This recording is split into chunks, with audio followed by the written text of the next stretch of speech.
नमस्कार, दिल्ली का बुलेटिन लेकर मैं हूं आपके साथ संदीप निरंजन। सरकार खबरों का रुख कर लेते हैं। दिल्ली की सीएम रेखा गुप्ता ने दिल्ली जल बोर्ड के इंफ्रास्ट्रक्चर चार्ज को लेकर बड़ी घोषणा की है। अब पानी और सीवर के इंफ्रास्ट्रक्चर चार्ज केवल जल की आवश्यकता के आधार पर ही लगाए जाएंगे, यानी जितना पानी का रिक्वायरमेंट होगा उसी के अनुसार चार्ज लगाए जाएंगे। सीएम रेखा गुप्ता ने कहा कि जब से हमारी सरकार बनी है तब से हम लगातार पानी और सीवर के लिए काम कर रहे हैं। बनी है, लगातार दिल्ली की जनता को पानी और सीवर की बेहतर सुविधाएं मिले, इसके लिए हम काम कर रहे हैं। जो सिस्टम हमें मिला था पिछली सरकार के द्वारा, वो पूरी तरह से अस्त व्यस्त था।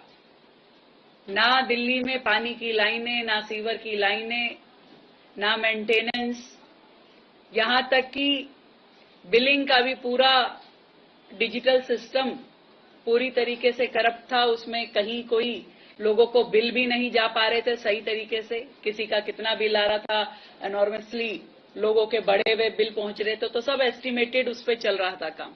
एक्चुअल बिलिंग कितनी थी, किसके पास क्या जा रहा था, उसका भी कोई हिसाब किताब नहीं था।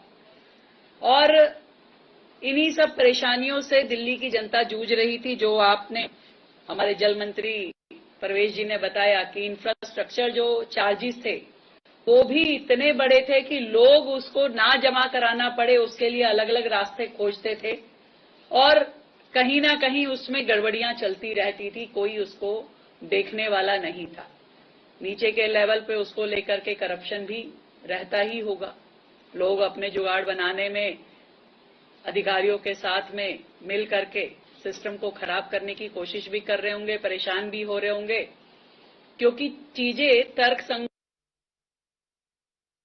हमने पूरी तरीके से दिल्ली जल बोर्ड द्वारा लिए जा रहे इंफ्रास्ट्रक्चर शुल्क को तर्कसंगत बनाने का बड़ा फैसला किया है। अब पानी और सीवर के इंफ्रास्ट्रक्चर चार्जेस जो हैं केवल जल आवश्यकता के आधार पे लगाए जाएंगे, यानी कि जितना पानी का रिक्वायरमेंट उनका है उसी के ऊपर चार्ज लगेंगे। इससे पहले पूरे प्रीमिसेस के हिसाब से लगाए जाते थे। तो पहली बात कि जहां जितनी आवश्यकता होगी पानी की उसी के हिसाब से चार्जेस होंगे। दूसरी बात कि इंफ्रास्ट्रक्चर चार्जेस केवल नए निर्माण पे या अतिरिक्त निर्माण पे ही लगाए जाएंगे। आप किसी संपत्ति का पुनर्निर्माण अगर कर रहे हैं तो और आपकी जल आवश्यकता नहीं बढ़ी है, आवश्यकता यदि आपकी पुरानी है तो शुल्क बढ़ेगा नहीं और दोबारा नहीं लगाया जाएगा, आपका वही पुराना चलेगा। नॉन एफएआर और खुला एरिया जो है, अनकवर्ड जो एरिया है क्षेत्र में, इस क्षेत्र में जितनी जल आवश्यकता और है उसको इंफ्रास्ट्रक्चर चार्जेस में काउंट नहीं किया जाएगा, उसको उसमें शामिल नहीं किया जाएगा। मैं आपको ये बताना चाहूंगी कि दिल्ली में जो ई एंड एफ श्रेणी की कॉलोनियां है उसमें 50% की छूट दिल्ली सरकार दे रही है आईएफसी चार्जेस में, और जी और एच श्रेणी की कॉलोनियों में 70% की छूट आईएनएफसी चार्जेस में देने का निर्णय सरकार ने लिया है। और इंफ्रास्ट्रक्चर चार्जेस जो केवल उन्हीं संपत्तियों पे लागू होगा जो 200 वर्ग मीटर से अधिक भूखंड क्षेत्रफल पे बनी है, 200 वर्ग मीटर से अधिक एरिया में बनी है। भूखंड के आधार की पुष्टि जो है कन्वेंस डीड से, सेल डीड से, रजिस्टर्ड जीपीए से या एग्रीमेंट टू सेल के दस्तावेजों के आधार पे की जाएगी। मैं ये भी बताना चाहती हूं कि अनऑथराइज्ड कॉलोनियों में पंजीकृत वास्तुकार द्वारा अनुमोदित नक्शों को मान्यता दी जाएगी ताकि वहां रहने वाले लोगों को सरल और व्यवहारिक प्रक्रिया का ये पूरा लाभ उनको मिल सके। आवासीय श्रेणी में यदि 200 वर्ग मीटर के बड़े भूखंड पे 50 वर्ग मीटर या उससे छोटी आवासीय इकाई निर्मित है, यानी बाकी का एरिया खाली है, तो जल और सीवर इंफ्रास्ट्रक्चर जो शुल्क है उसमें अतिरिक्त 50% की छूट दी जाएगी। जो संस्थान आयकर अधिनियम की धारा 12A(b) के अंतर्गत पंजीकृत हैं या धार्मिक स्थल हैं, उन्हें भी सीवर और जल इंफ्रास्ट्रक्चर शुल्क पर अतिरिक्त 50% की छूट दी जाएगी।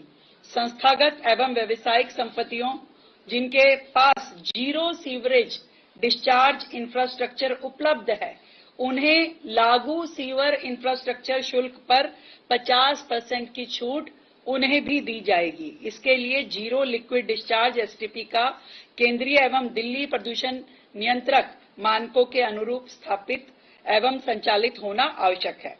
यदि यह संयंत्र बंद है या निष्क्रिय पाया जाता है तो उसकी छूट हटा करके प्रतिदिन 0.05% दंड उस पर लगाया जाएगा, जिसके ऊपर वो पहले रिबेट उसको दी जा रही थी।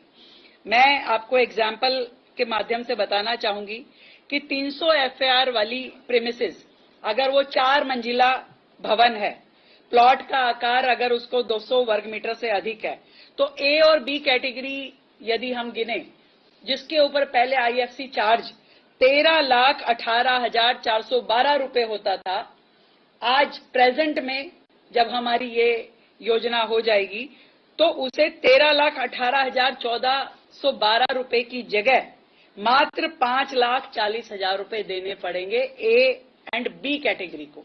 तो ये फर्क है।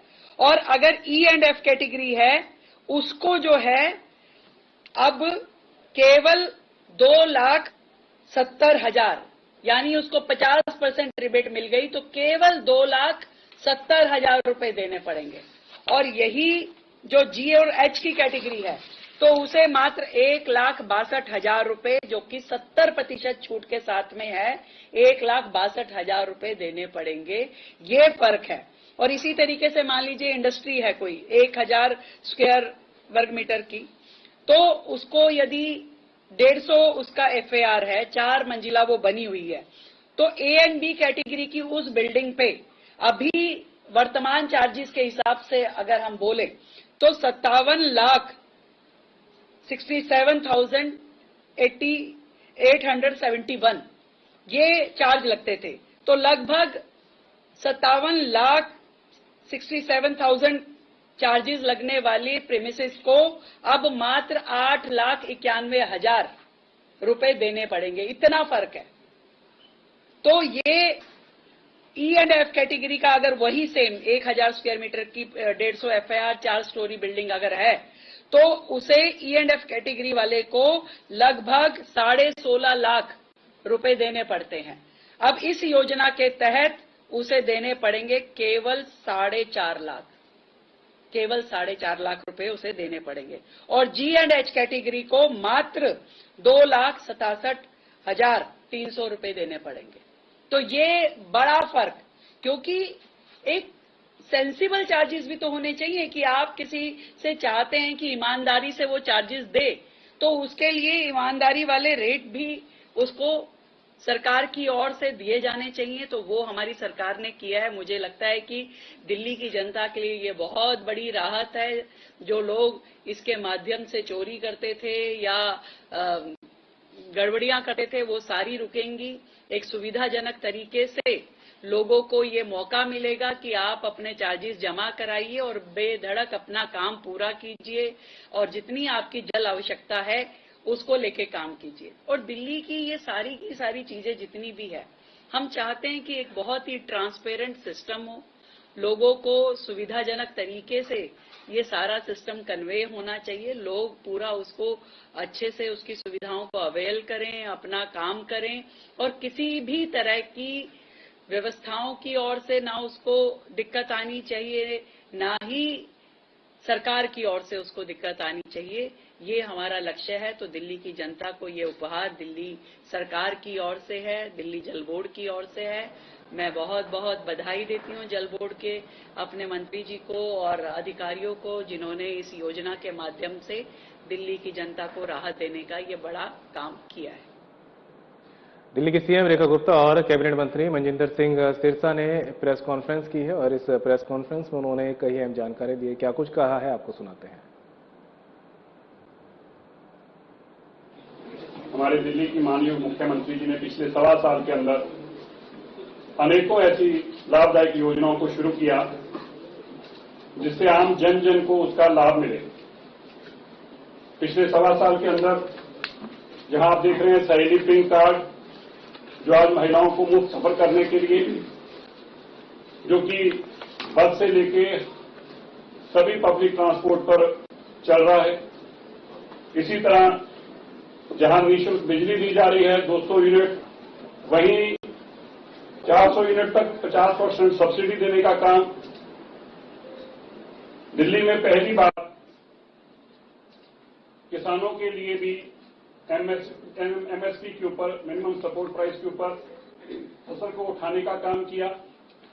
इससे दिल्ली के किसानों को बहुत बड़ी राहत मिली है, क्योंकि लिफ्टिंग दिल्ली में नहीं करते थे तो दिल्ली में किसानों को एमएसपी का लाभ भी नहीं मिलता था, जो कि इस साल कई मैट्रिक टन जो अनाज दिल्ली की सरकार ने एमएसपी के माध्यम से खरीदने का काम किया है। इसी तरह पानी के बिलों में 100% लेट पेमेंट चार्जेस को खत्म करने का काम किया। आप जानते हैं कि जिन लोगों के घरेलू कनेक्शन थे, अगर उसकी 5 फुट भी बिल्डिंग आगे पीछे हो गई, उसको बुक कर दिया तो उसको कनेक्शन नहीं मिलता था।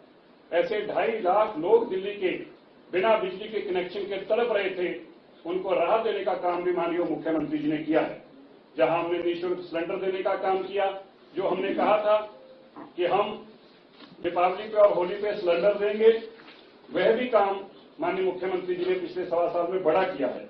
लाडली योजना के तहत उनके जन्म के ऊपर पैसा देना, उनको लखपति दीदी बनाना, अटल कैंटीन के माध्यम से लाखों लोगों को दिल्ली के अंदर बना हुआ स्वच्छ खाना देने का काम भी माननीय दिल्ली के मुख्यमंत्री जी कर रहे हैं। इसी तरह 9वीं कक्षा के लिए साइकिल और बच्चियों के लिए लैपटॉप, ऐसी अनेकों योजनाओं का काम पिछले 1.25 साल में हुआ है, जिसका जन जन को लाभ पहुंचा है। और दिल्ली की सरकार दिल्ली के लोगों के लिए जो काम कर रही है, ये पिछली सरकारें केवल लूटने का काम करती थी, लेकिन अब की सरकार माननीय रेखा गुप्ता जी की अगुवाई में हर जन जन का, मजदूर से लेके, झुग्गी क्लस्टर से लेके, पढ़ने वाली बच्चियों से लेकर, हर किसान से लेकर, व्यापारी वर्ग से लेकर सबको राहत देने का काम किया है। आज की एक बड़ी अनाउंसमेंट माननीय मुख्यमंत्री जी, जो दिल्ली के अंदर कई सालों से राशन कार्ड धारक इंतजार कर रहे थे, लाखों लोग लाइन में लगे हुए थे, उनको राशन नहीं मिलता था, ऐसे लाखों लोगों को आज बहुत बड़ी राहत माननीय मुख्यमंत्री जी देने जा रहे हैं। मैं आग्रह करूंगा माननीय मुख्यमंत्री जी से कि वो इस स्कीम के तहत क्या लाभधारी लोग हैं, कितने लोगों को लाभ मिलने जा रहा है, इस सब की जानकारी, उसकी प्रक्रिया की भी जानकारी आपको देंगे। धन्यवाद। Thank you so much. बहुत ही ऐतिहासिक ये क्षण है, जहां पिछले 13 साल से दिल्ली की जनता, लाखों गरीब लोग, जिनको नए राशन कार्ड बनाने का मौका कभी नहीं मिला, वो सरकारी दफ्तरों के चक्कर काटते रहे, वो अधिकारियों के और नेताओं के हाथ जोड़ते रहे, पर उनके राशन कार्ड नहीं बन पाए। परंतु वर्तमान की सरकार, भारतीय जनता पार्टी की नरेंद्र मोदी जी के नेतृत्व वाली सरकार ने जो विजन आदरणीय प्रधानमंत्री जी का है, अंत्योदय, उसी पथ पे चलते हुए आते ही सबसे पहले जो काम किया वो ये काम किया कि इन सारी राशन की व्यवस्थाओं की पूरी तरीके से व्यापक ऑडिट किया। और उस ऑडिट करने में हमने जो पाया कि लगभग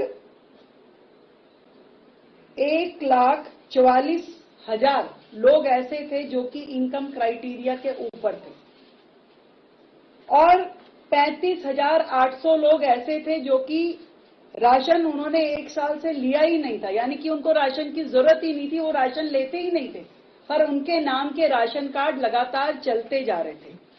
उसी तरीके से 29,580 केसेस ऐसे थे जिनकी डेथ हुई थी और उनका भी नाम राशन में चढ़ा हुआ था, और ऐसे ही 23,394 बेनिफिशियरीज ऐसे थे जो कि डुप्लीकेट थे।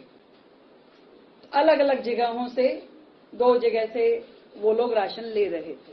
इन सबको जब हमने हटाया तो हमारे पास में ऐसी अपात्र और फर्जी लाभार्थियों की पूरी एक सूची बनी, जिसकी संख्या है 7,71,384 और ये अपात्र लाभार्थी हटने से जो वैकेंसी क्रिएट हुई है वो अब दिल्ली के लोगों के लिए स्वर्णिम अवसर है जब नए राशन कार्ड बनाए जा सकते हैं और ये 7,72,000 के लगभग ये जो बेनिफिशियरी और बन सकते हैं। तो ये राशन कार्ड नए बनाने का काम हमने शुरू किया है। 15 तारीख से डिजिटल ई पोर्टल के माध्यम से हम नए राशन कार्ड के आवेदन ले रहे हैं और पूरी तरीके से पारदर्शी और डिजिटल व्यवस्थाएं हमने शुरू की है। मैं जरूर इस बात का जिक्र करना चाहूंगी कि हमने पूरी की पूरी इस राशन व्यवस्था को ही डिजिटलाइज किया है। वो चाहे राशन कार्ड, राशन दुकान में जो कांटे हैं उसे हमने जो ई वेइंग मशीन में कन्वर्ट किया है, ई बायोमेट्रिक मशीन में कन्वर्ट किया जो कि पूरी तरीके से अटैच है राशन कार्ड के साथ में। जब तक बायोमेट्रिक उस बेनिफिशियरी का वहां पे अंगूठा नहीं लगेगा और उसको पूरी मात्रा में जितना उसको राशन मिलना चाहिए 100 ग्राम भी कम नहीं, इतना राशन नहीं मिलेगा तब तक उसके राशन कार्ड जो उससे अटैच है उस पे राशन दिया कि नहीं दिया वो क्लियर तब तक नहीं लिखा जाएगा जब तक क्वांटिटी पूरी ना हो और बेनिफिशियरी जो है ओरिजिनल ना हो। तो ये पूरा का पूरा सिस्टम दिल्ली में लागू हो चुका है। लगातार हमारी जो मशीनें हैं ई वेइंग मशीन्स वहां पे बदली जा रही है। पूरे हर दुकानदार को ये बता दिया गया है। दूसरा जो हमने दिल्ली फूड सिक्योरिटी रूल्स 2026 के नियम जो कि 2013 से लागू हो जाने चाहिए थे, केंद्र ने सभी राज्यों को दे दिए थे पर दिल्ली में लागू नहीं हुए थे। उसी के कारण से ये ई मेजरमेंट नहीं हो पा रहा था, उसी के कारण से बायोमेट्रिक नहीं हो पा रहा था, लोगों को ये सुविधाएं नहीं मिल रही थी। परंतु हमने केंद्र सरकार की सभी गाइडलाइन को लागू कर दिया है।